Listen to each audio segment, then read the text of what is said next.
Hello, welcome to your lecture on geriatric assessment. I hope you've done your readings at this point, and I'm sure that you realize that this is a huge topic with geriatric assessment. And I really had a hard time trying to just keep it assessment and not put in a lot of prevention. There's just such a large overlap between the two.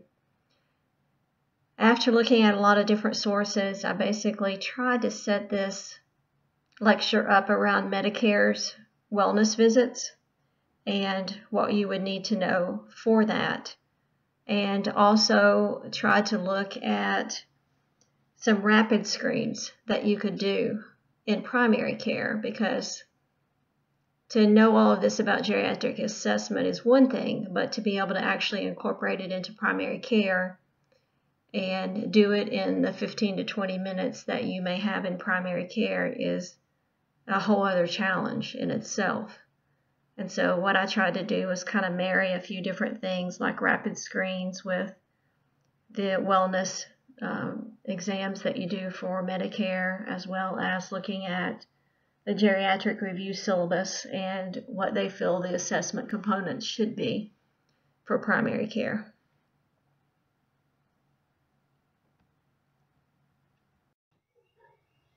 So what we're going to talk about over the next two slides are all of the different areas that need to be addressed when assessing older adults.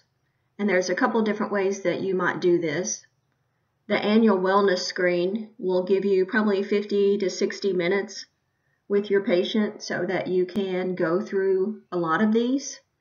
And you may get through all of them in one setting, at least as far as a really good screening that then leads you to what you need to be focusing on over your next visits. And one of the things that you always need to think about is you can keep this kind of rolling. You know, you can decide, I'm going to do medication review this visit, or I'm going to talk about nutrition next visit. So you have to get it down into manageable chunks as much as possible. And what I'm going to do is just, make you aware of these categories over the next couple of slides that need to be addressed, and then I'm going to break them down and talk about them a little bit more in depth. Now what you need to realize is that, and I'm sure you do by now, is that I could do a long lecture just on medication review, probably a full day, honestly. The same with nutrition. There's just a lot of information, a lot to know. But again, the goal of this is to keep it in a primary care mode. So with the medical component of the annual wellness, you want to do a screening physical exam, medication review, nutrition, dentition, hearing, vision, pain, urinary incontinence. And then you're also going to have the mental aspect, cognitive status, emotional status, spiritual status. And again, you can overlap a lot of this. And as you get more practice in clinical, you'll be able to understand how to do this. It's very easy to assess someone's cognitive status by asking them, what their medications are. If they can talk to you about what all their medications are and what they're for and who they see and when they last saw them, then they're pretty good cognitively. So there are lots of ways that you can kind of get at this by overlapping. So the next slide is going to talk about the other things that need to be addressed.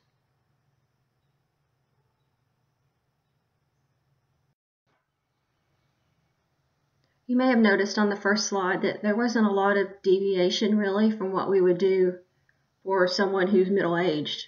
We would do a complete physical, when we first saw them, and we would do a medication review, and we would make sure that they didn't have any problems with depression and all those kinds of things.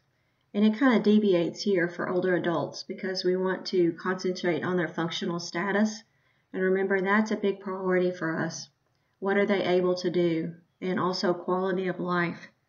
And that's something that we have to keep in mind at all times with older adults. So we want to review their functional status, their balance, and their gait. And we also want to talk with them about falls. We want to look at their social environment, who can help them in case of emergency. We need to know about their financial status And then we need to know about any environmental hazards, which usually is talking about home safety and those sorts of things. But, we have to always consider elder abuse as well. And I guess it could fall under environmental hazards or social. The care preferences, we need to talk to them about life-sustaining measures. So those are all of the categories that we're going to discuss, at least briefly, and talk about what type of a rapid screen that we might be able to do so that it makes it more manageable in primary care.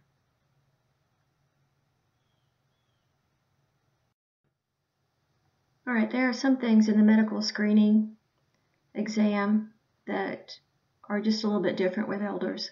Like for family history, that's something that we're really used to getting, but we're used to asking it because they may be something that our patient will inherit. And in the older person's case, if there was something they were going to inherit, then they would already have it. So family history is more about finding out maybe some things that are going on in the family and their response to that. It can also maybe key us into other things that we may need to focus on.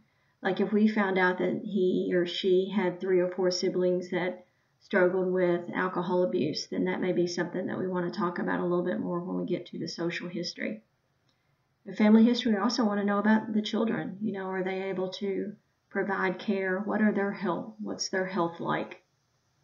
And when it comes to social history, that's just a progression of that. We want to know who they live with, if their spouse is still living, what kind of health that they're in.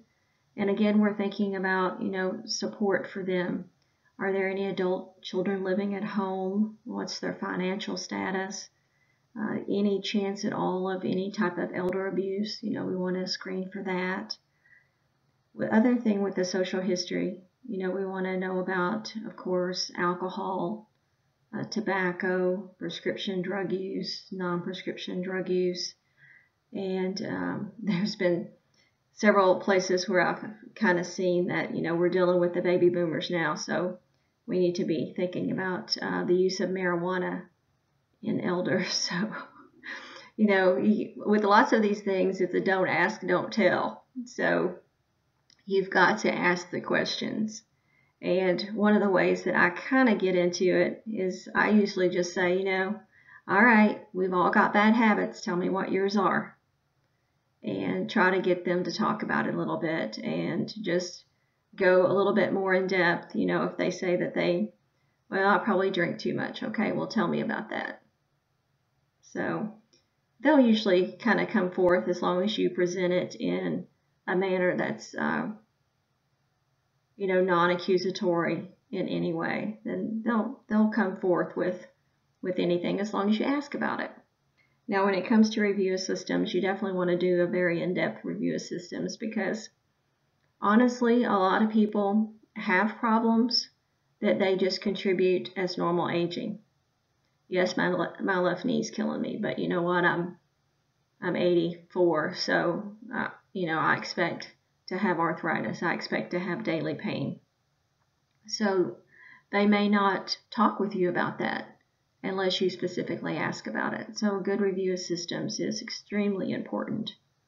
And getting at a lot of the geriatric syndromes and asking them, specifically about dizziness and musculoskeletal problems.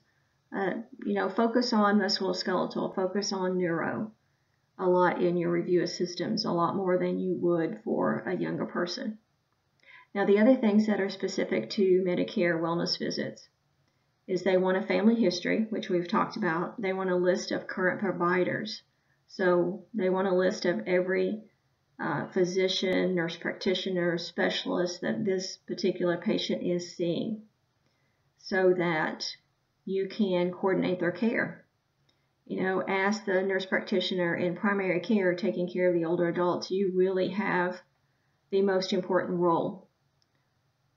And I think once we start talking about prevention and the screens that we should do, the screens that we shouldn't do, how polypharmacy affects every other aspect of the patient's life, then you'll start to get a feel for just how important that your role is.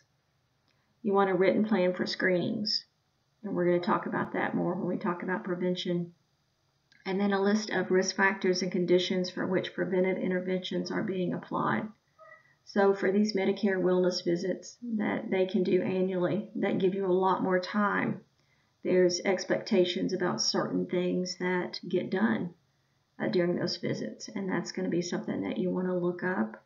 It's not something to memorize because this is something that may change, but it is important to know that you have certain obligations with these particular visits.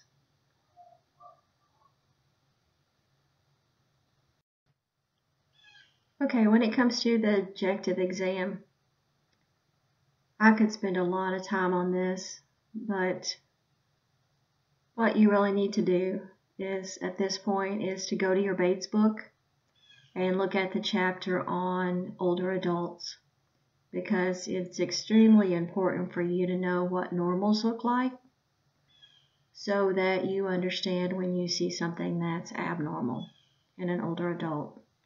So that's the beginning point for your physical exam. The other parts that you really need to think about is that your physical exam, the most important part about it is function. So you want to make sure you do orthostatic blood pressures. That's a really common problem in an older adult and a very common reason, for them to fall. So checking orthostatics is very important. And again, this is a function thing. Visual and hearing is important. It's important to their quality of life. It's important to their daily function. Musculoskeletal and neurologic, again, that is all related to function, which is our primary objective when it comes to the screening of elders. Now, I could go really in depth about, this is the normal that you would see in a visual, and these are the risk factors for elders. But I'm not going to do that. I'm going to let you go back and review some of that information yourself, and just be aware that, these are specific concerns for elder adults.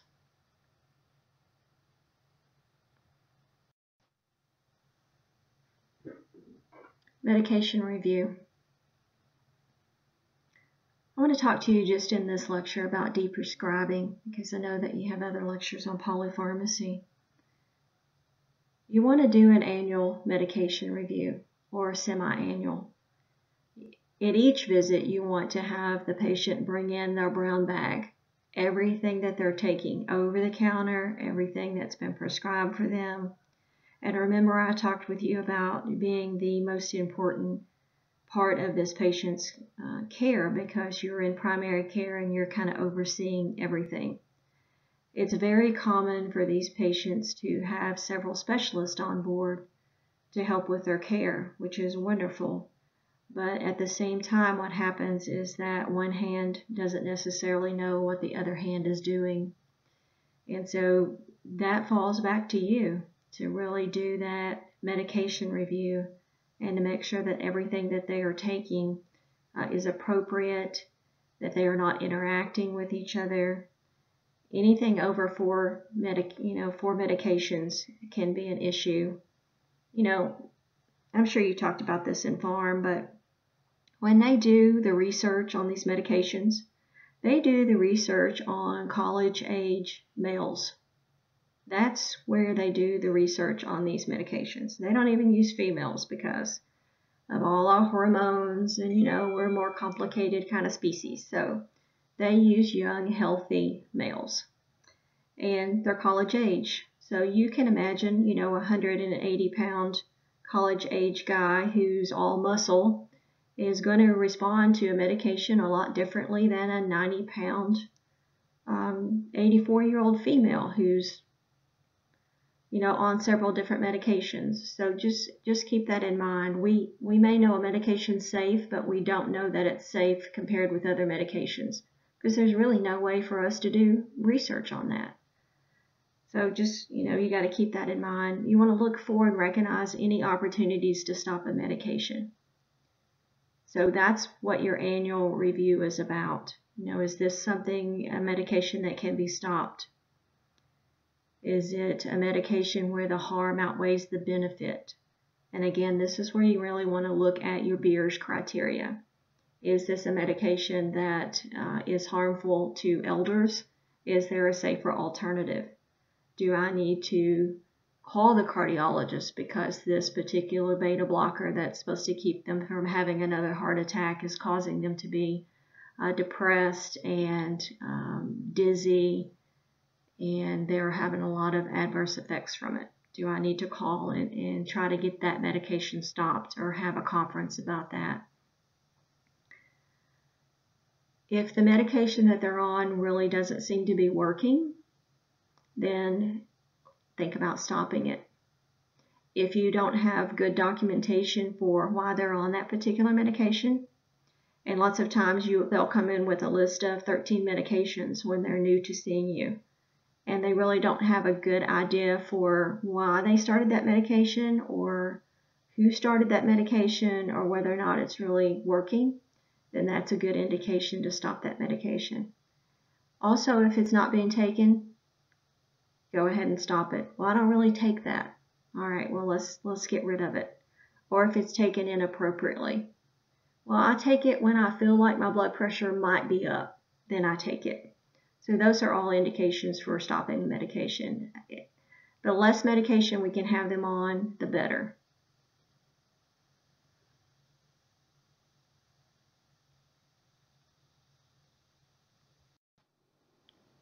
So this is where we're going to talk a little bit about the rapid screens. Like for nutrition, there's a couple of questions that you want to ask. You want to know about recent weight loss. And most sources are going to say 5% in the last 6 months. That could be a red flag. If they have a BMI less than 20, that can be a red flag. And how you progress with this really depends on the patient. I like to do a 24-hour recall in primary care. That's quick and it's easy. And for the most part, we're creatures of habit. Most of us eat the same thing for breakfast as we eat for lunch, and every day is pretty much the same. If their BMI is less than 20, I may feel like that I need a malnutrition assessment, especially if I do a good oral exam and I start to think that maybe they're having some problems with dehydration as well. Then I may do some lab work and may progress from there. I may feel like that they need to see a dietitian. I need to assess whether or not they can plan and prepare meals. So this goes into that cognitive screening. You always want to think about depression with weight loss in elders, and it's probably your primary thing, and you don't want to miss it. I mean, it's not going to help you to send a patient to a dietitian if they're not eating because they're depressed. So you've got to get to the root source of what's going on with them. You want to do a really good dental exam. If they have poorly fitting dentures or there's a lot of tooth decay or tooth loss, then maybe that's the issue, and maybe they need a dental referral. So do your screen and then progress from there as to the type of depth that you need. All right, rapid screen for hearing and vision. The whisper test, very easy to do in primary care. Weber and Rennie we do in primary care if the whisper test is abnormal. There's a lot of research that says self-reported hearing loss is enough for referral. So if they come in and say that I'm having trouble with my hearing, or you ask specifically about it and they say that they have noticed a change in their hearing, they have trouble hearing TV, have trouble going to restaurants because they can't hear with all the other noise that's going on in the background, all of that is reason for referral. You want to do a good ear exam. The last thing that you want to do is send them to an audiologist or an ENT and they have a cerumen impaction that you could have easily taken care of in primary care. And this is pretty common, so just make sure that you really assess for it. Vision, again, self-report. Have you noticed any changes in your vision? Does it seem worse? Any change at all? You can do an eye exam. The Snellen is very easy to do. You want to do a fundoscopic exam as well, especially if they have hypertension, diabetes, and other issues. You also want to just send them to an ophthalmologist, And I tell people that I'm looking in your eyes, but this doesn't really substitute for you seeing a specialist. And with the other problems that you have, it can affect your eyes. And so I want you to concentrate on seeing them on a regular basis. But a Snellen chart is going to give you a pretty good indication of whether or not they need to have another visit. And it is something that they put off. Is the eye exam. And so when you do the Snellen and they are wearing their glasses and you still notice that there's a big issue, you just say, how long has it been since you had your prescription changed? And just kind of remind them that they need to get in and see the specialist.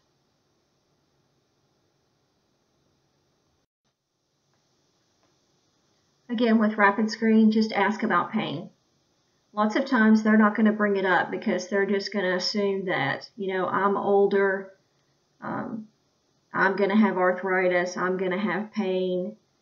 If they say that they're having any pain at all, then you want to progress to knowing a lot more about that. There are some pain inventories that you can do, so that'll give you a lot more depth. You also want to think about, the coping patterns. Are they taking more prescription medication than they should be, just to help with the pain? Are they, drinking alcohol at night because when they get in bed, they're having more pain and can't sleep? And, anytime that they're having pain in more than one site, that increases their risk for falls. So taking care of their pain and making sure that it's controlled and it's controlled in a positive manner is something that you definitely want to discuss with your elder. Urinary incontinence is a big issue. So you want to ask about changes in bladder habits, and you want to ask if they've lost urine greater than 5 times in the past year. And this is another don't ask, don't tell kind of thing. If you don't specifically ask about it, they're not going to bring it up. I'm always surprised at the number of women that I see, even at middle age, who wear a pad on a regular basis, who would never say one thing about it unless that I had brought it up specifically. If you ask about it, then they'll tell you about it. Otherwise, they just assume that it might be a normal part of aging or it's something they're embarrassed about, and you're not going to hear about it. Once they do tell you that there's an issue, you just need to do more in-depth evaluation, and that may be a prostate exam, depending on the type of symptoms that they tell you that they're having. It may be a vaginal exam. You may be dealing with a cystocele or some other type of a problem that a vaginal exam will help you determine. And then you want to do a formal evaluation of your urinary incontinence, because that is a common reason for elders to have nursing home placement. And it could be something that's very easily fixed. And so you definitely want to do an evaluation and see if it's something that you can take care of quickly.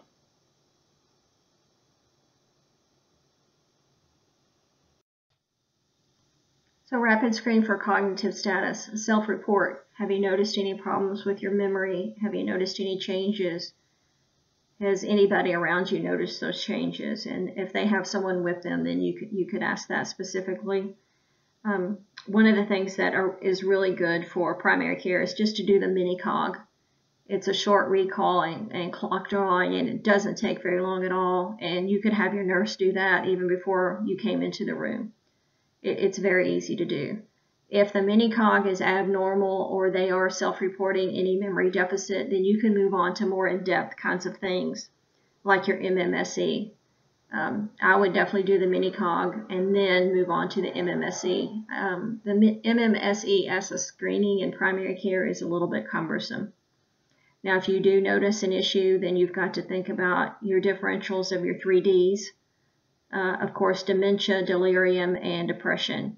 And each one of those requires a different type of workup.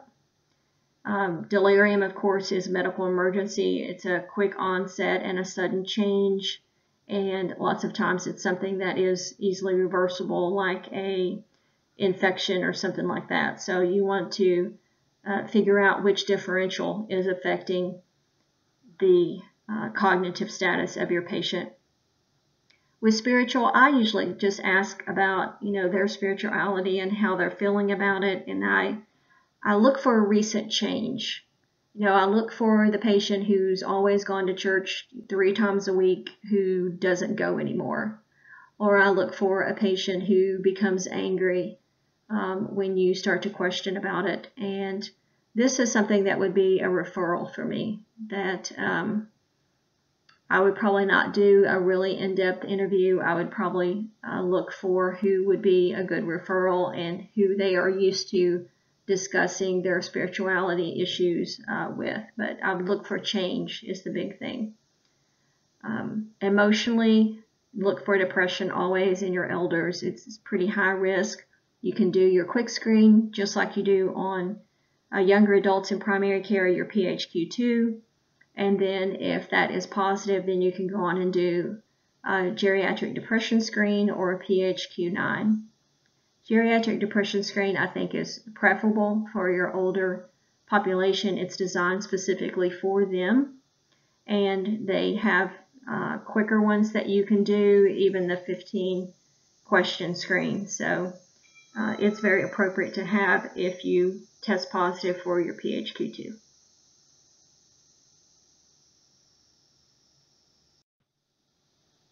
Rapid screen for functional gait, balance, and falls is really just a self-report of your ADLs and IADLs. And I'm sure I don't need to go into those with you. As nurses, you're very familiar with those. If there's any self-report issues when you question that, then you want to do a more formal evaluation of exactly what struggles that they're having and how many deficits that they have. And then based on what the issues are, you'll do a referral to PT or OT. As far as gait and balance, the get up and go is probably the best quick screen that we have in primary care. There is a lot of information and research about gait speed and how it relates to long-term outcomes. So paying attention to that in the office is very important. Orthostatic blood pressures, I talked about that and how it can play into problems with functional status. And then with falls, you always want to ask about a history of falls or near falls. And we talk about this a little bit in the falls lecture. When appropriate, if they tell you that there's been a fall or a near fall, then you want to do a complete fall workup to try to figure out exactly the source of the fall and what you can do about the fall. And that usually involves a PT evaluation when there's a history of falls. So just a lot of this is self-report and making sure that you ask about it and then progressing and following up. Now, even if they did not have any self-report of ADL or IADL problems, you still want to do a get up and go. You still want to do orthostatic blood pressures. You still want to do history of falls. So that functional assessment, even if the self-report is negative, is still very important in your elders.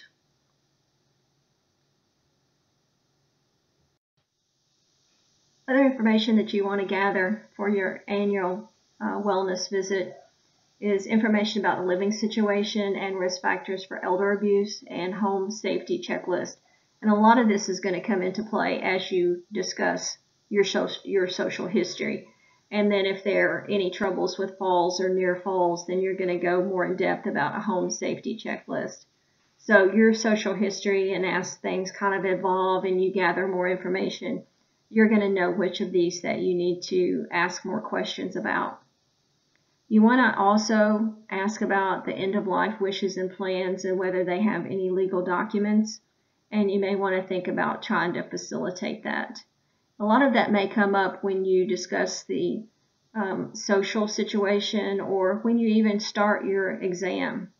What can I do for you? Why are you here? Tell me about what some of your goals are concerning your health. And you may even, at that point, get straight into it. Some people are going to be more comfortable than other people having this discussion. So I can't tell you like a perfect way to do it, although I'm going to talk to you a little bit more about this in another lecture.